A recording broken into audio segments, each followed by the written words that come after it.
আসসালামু আলাইকুম আমার প্রিয় ভিউয়ার্স সকলকে জানাই গুড মর্নিং। নেহা লাইফস্টাইল ব্লগে তোমাদের অনেক অনেক ভালোবাসা জানিয়ে আরও নতুন একটি ব্লগ শুরু করতে যাচ্ছি। আই হোপ আজকের ব্লগটি তোমাদের খুব ভালো লাগবে। তো গাইজ এখন বাজে ঘড়িতে 9টা, মানে সকাল 9টা। তো এখন থেকে ব্লগটা স্টার্ট করলাম। আমি এখনই এলাম ঘুম থেকে উঠে সোজা ব্রাশ নিয়ে ছাদের উপরে, কারণ ছাদের উপরে হালকা রোদ আছে। আর এখন শীতকাল, একটু রোদে দাঁড়িয়ে ব্রাশ করতে ভালোই লাগে, তো ওই জন্য এলাম ছাদের উপরে। আর আজকে আমি সোয়েটার পরে নেই, একটা স্টোল নিয়ে এসেছি গায়ে। কারণ আমি সকালে সোয়েটারটা দেরি করে পরি, মুখ টুক ধুয়ে ফ্রেশ হয়ে পরি, তো কারণ সোয়েটারটা ভিজে যায়। আর এবছর আমার কি হয়েছে, আমি রাত্রে ঘুমানোর আগে সোয়েটার খুলে ঘুমাচ্ছি। প্রত্যেক বছরই আমি সোয়েটার, মোজা, তারপরে টুপি এইসব পরেই ঘুমাই যতক্ষণ না আমার গাটা গরম হয়। কিন্তু এবছর আমি যেমনই বিছানায় আসছি তেমনই কিন্তু আমি সব মোজা, সোয়েটার এইসবগুলো খুলে তখন ঘুমাচ্ছি।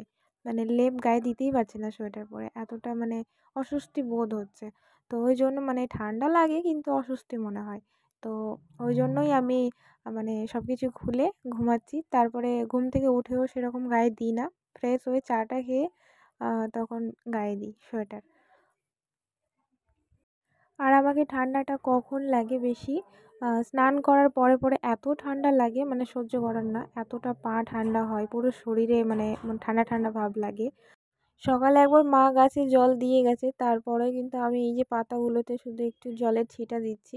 কারণ মা এমনিতে মাটিতেই শুধু জল দিয়ে যায়, আর আমি পাতাগুলোতে আবার পরে থেকে ছিটাই। আমি যখন ছাদে আসি তখন যে কোনো টাইমে আসলেই আমি পাতাগুলোতে জল ছিটাই। আর এই যে দেখতে পাচ্ছ বীজ বেরিয়েছে। এই গাছটা এত অতিরিক্ত বড় হয়েছে, বলার নেই। আমি বীজ বুনেছিলাম মাত্র দুটো, দুটো বীজে এতটা গাছ ছড়িয়ে গেছে, বলার কোনো শেষ নেই। তার মধ্যে এতগুলো ফুল থেকে বীজ বেরিয়েছে, ফুলগুলো ছিঁড়তে ইচ্ছে চাইছে না। ইচ্ছে তো করে ফুল ছেঁড়ার, কিন্তু ফুলগুলো ছিঁড়ছি না এই কারণে ফুলের মধ্যে দিয়ে বীজ বেরোচ্ছে। তো সেই বীজগুলো আবার আমি পুঁতে দিলে আবারও অনেকগুলো গাছ ছড়িয়ে যাবে। তো সেই কারণে বীজগুলো ফুলগুলো ছিঁড়ছি না। তারপরে এই যে দেখতে পাচ্ছ আমার ঝাউ গাছটা একটা হয়ে গেছে, একলা হয়ে গেছে, একটা মারা গেছে। পুরোটা হলুদ হয়ে গেছিলো, হলুদও নয়, পুরোটা গোল্ডেন হয়ে গেছিলো। তো সেই গাছটা ফেলে দিয়েছি, তার মধ্যে আবার একটা তুলসী গাছ ওখানে পুঁতে দিয়েছি ওই টবেই। তো এই ঝাউ গাছটা বেঁচে আছে, জানি না কতদিন টিকবে, কিন্তু আমার মনে হয় না এই গাছটা আর টিকবে। এই গাছটাও কিন্তু মরা মরা হয়ে আছে। তো আমি ভাবলাম একটু জল দিয়ে টাটকা করি আর একটু ছায়ার মধ্যে রাখি, কারণ ছায়ার মধ্যে যখন থাকে গাছটা তখন গ্লেজটা আলাদাই দেয়। আর যখন রোদে রাখি তখন কি জানি শুকিয়ে শুকিয়ে মরার মতো হয়ে যায় গাছটা। তারপর নিচে চলে এলাম, নিচে এসে এই যে চা নিয়ে নিলাম কাপে, চায়ের সঙ্গে এই যে গাঁঠিয়ে নিয়েছি আর দুটো বিস্কিট খেয়ে নিই, তারপরে দেখা হচ্ছে।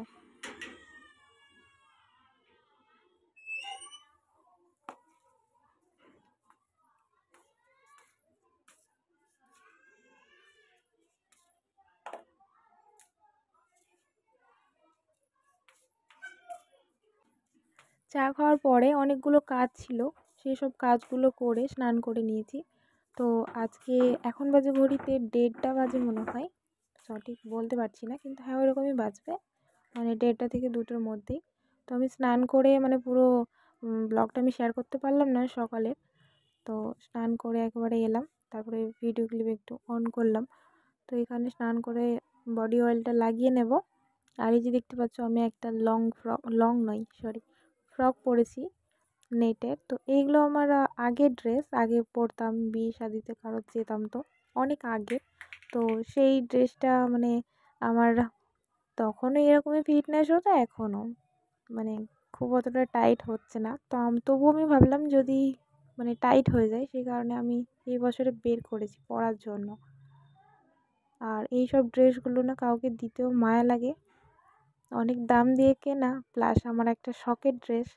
তো সেই জন্যে কাউকে দিতেও মায়া লাগে। তো ওই জন্য ভাবলাম যে আমি পরি, যতদিন পরা যায়। আর এই শীতে এই ধরনের ড্রেসগুলো পরাই যায়। আমি কথা বলতে গিয়ে হাঁপিয়ে যাচ্ছি, গায়ে শুয়ে শুয়ে কথা বলছি। আর খাওয়া দাওয়া করার পরে একটা অস্বস্তি লাগছে সেই কারণে। তো এখানে আমি বডি অয়েল লাগিয়ে নিচ্ছি। কানে গলায় সব জায়গায় লাগিয়ে নিলাম। তারপরে এই যে একটা জয়ের ফেস সানস্ক্রিন আছে, তো সেইটা আমি ফেসে অ্যাপ্লাই করব, মানে স্নান করার পরে অ্যাপ্লাই করি, তারপরে আবার ঘুরে দ্বিতীয় দিন এরকম। আর মাঝে মধ্যে সকালে দিলাম তো দিলাম, রোদে বসার আগে কিন্তু সানস্ক্রিনটা লাগানো উচিত, তো সেই জন্য সানস্ক্রিনটা আমি রোদে বসার আগে লাগাই। তো এখন এই যে রোদে বসবো একটু, সেই কারণে লাগিয়ে নিলাম। আর এখন দুপুর টাইম আর আমি আছি ছাদের উপরে, সেই কারণে আশেপাশে অনেক আওয়াজ আসছে, তো একটু তোমরা ইগনোর করো।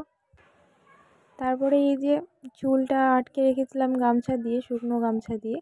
আমি কিন্তু ভালোভাবে চুল মুছতে পারি না, সেজন্য আটকে দিই, স্নান করার পরে পরে শুকনো গামছা বা একটা ওড়না দিয়ে আটকে রাখি চুলটাকে। তো চুলটা আঁচড়ে একটু রোদে বসবো। আর চুল ভেজা নিয়ে নিচে যাওয়াই যাচ্ছে না, মনে হচ্ছে সেই চুলের জলগুলো গলায় লেগে লেগে গলা ব্যথা করছে। তো ওই জন্যই মানে স্নান করে একটু ওপরে বসে থাকি। আর রোদ দেখতেই পাচ্ছ আমাদের ছাদে কতটুকু রোদ পড়ে আছে, মানে অল্প একটু রোদ, সেই রোদেই কিন্তু ভালো লাগে। তো আমি স্নান করে শুয়ে গেছিলাম এখানে, তারপরে আবার উঠে খাওয়া দাওয়া করলাম, মানে ভয়েসটা আমি পরে দিচ্ছি বলেই বলতে পারলাম। আর আমার চুলগুলো দেখতে পাচ্ছ গাইস কীরকম, অনেকটাই পাতলা, কোনো গ্রোথ নেই চুলে। এর আগের ভিডিওতে একটা বোন আমাকে কমেন্ট করেছে, আশা হিজাব কুইন নামে তার আইডিটা আছে। তো আমাকে বলেছে দিদি নেক্সট ভিডিওতে আমার নামটা নিও। তো হ্যাঁ বোন, তোমার নামটা আমি নিলাম আশা। তো কেমন লেগেছে অবশ্যই জানিও। আর এখন কমেন্টগুলো আমি তোমাদের নিতে পারছি না, কারণ আমি সেরকম ভিডিও দিচ্ছি না বলেই কমেন্টগুলো নিতে পারছি না।